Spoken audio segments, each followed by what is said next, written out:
Hi everyone, this is Sandy Jean Fusen. I'm the president of the Drexel Foundation. Due to COVID-19, we're doing something a little different.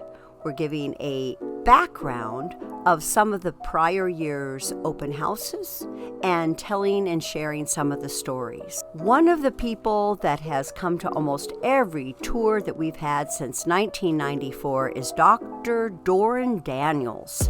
He had great stories about the Vail Hotel.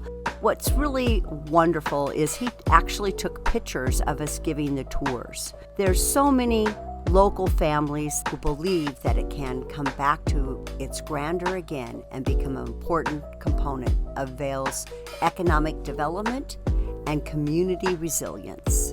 We are so glad they have showed interest and supported the work the Drexel Foundation has been doing. I'd like to share some of the stories. When we have a tour, we always have a book that people can write some of their stories.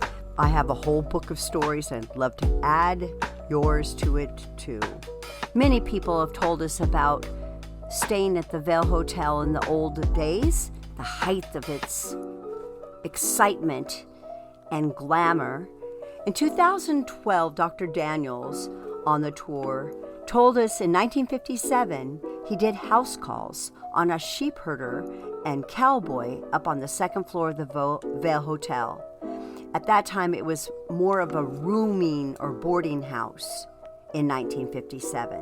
In 1998, Evelyn Sword told us how she was on the rodeo court, and it was a very big deal that she got to stay at the Vail Hotel and change upstairs. She remembers most of all the magnificent staircase.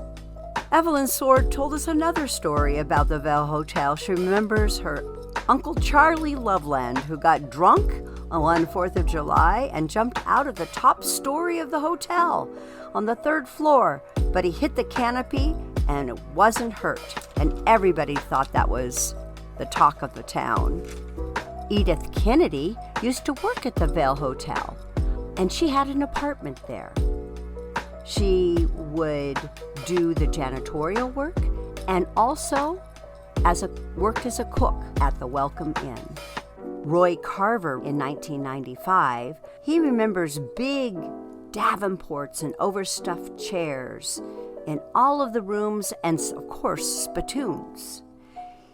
He spent 5 days there as his team was resting over at the livery stable. And of course, many people that live in Vail today still remember Mr. Mendiola's barbershop.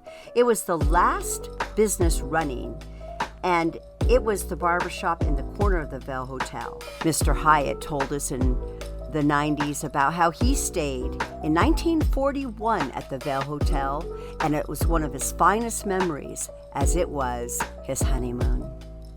He also remembers them floating a boat in the lobby of the hotel during the big flood, and that some young New York boys that were staying in the hotel, what he recalls, went down by the railroad and got coal and cooked up in their room the pigeons for their meals during the 40s.